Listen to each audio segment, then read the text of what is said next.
As he negotiated the winding road through the pines, the memories came back of his days as a boy, riding in the back of his parents' Studebaker, free of care or seatbelts, heading for his grandparents' house on the lake in Louisiana.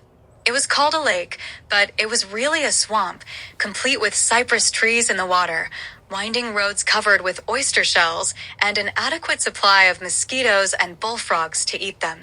The Jeep that he'd rented in Shreveport complained from the mud-tread tires, and occasionally a bug of some unknown variety would commit suicide on the windshield. He relished in it all. A Cadillac or Tesla might be more comfortable, but why come here with one of them? The very reason to be here at all was to be away from all that. As he crossed the levee into Bienville Parish, he went back in time. He had stopped at the store where he'd been many times as a boy and got a Jack's beer, which he drank as he drove. Sure, it was unlawful, but so were Bonnie and Clyde when they passed through here on their way to a date with Frank Hamer on a hot summer day much like today. He wondered if Bonnie had bought her bologna sandwich that was found in her lap later from the same store. Everybody knew who they were, but didn't care. They didn't come to rob their banks.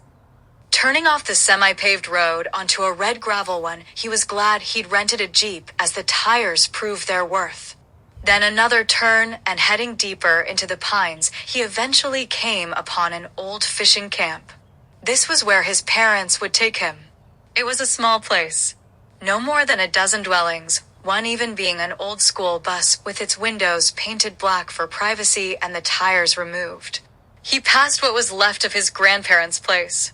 Moderate shiplap shack with a screen porch. It sat on a rise. In the camp you either sat on high ground or on foundation poles, or the swamp would invite itself in during the spring rains, and then you'd be living somewhere else until summer. The boathouse was still there, but only a couple boats graced it. There were 13 or more back when he was a boy. And not the pirogues seen in movies, but flat-bottom bass boats and a few larger ones. None of those fan boats. One of his uncles had a flat bottom, and he would take it out and pick the fish from the cypress trees to sell to high-end restaurants over in Bossier and Shreveport. He used yo-yos, spring-loaded gadgets that were fixed to the trees, and would snatch the fish up when they took the bait.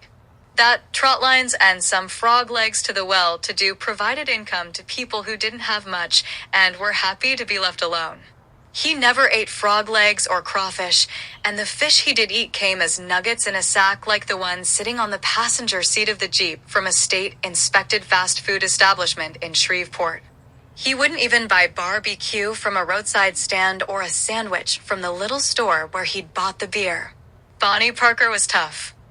Easing down past the little camp store that had long since fallen on itself, he turned into an oyster shell drive, easing to a stop. The bungalow was cleaner and newer than its neighbors, but not Austin Standard, yet that very reason was why he was here. The Austin Standard had started to grate on his nerves of late, and after the release of his last book, he'd taken a break to do just this. This was not his boyhood home, but that was under modern buildings back in Shreveport, so this was the next best thing. He wanted to get away from the noise. He wanted to sit on a porch at night and see if he wasn't crazy after all. If you were crazy in Austin, nobody would notice, but this place was a better barometer of mental health. These people were still upset about the outcome of the Civil War and didn't trust Yankees of any color.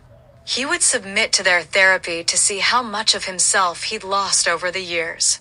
After 10 books, 3 wives, and a girlfriend, the realization of self was beginning to fade as he became whatever suited the situation he found. And none of it was real. No real feelings. No meaningful relationships. Not even wealth. While he made more money in 1 week than his father had made in a year, after 3 divorces he owned 15% of himself and told everyone he kept his needs simple. Fast food simple. He could relate to this bungalow. The realtor had stocked the kitchen and provided a Keurig coffee maker. The last time he'd made coffee for his dad here, he boiled water on the stove and poured it through a dripulator coffee pot. Louisiana coffee was different from anywhere else. After 3 cups of it, you could feel your hair grow. Everything except the bath was in one room with a single bed in the corner. There was a lazy boy recliner, a coffee table, dining table, and the 4 chairs that were needed for that. It was adequate. He wasn't here to party. He was here to think. As he went out to the porch, he sat on the rocker provided, opened a Jack's, looked at the cypress trees, and they looked at him.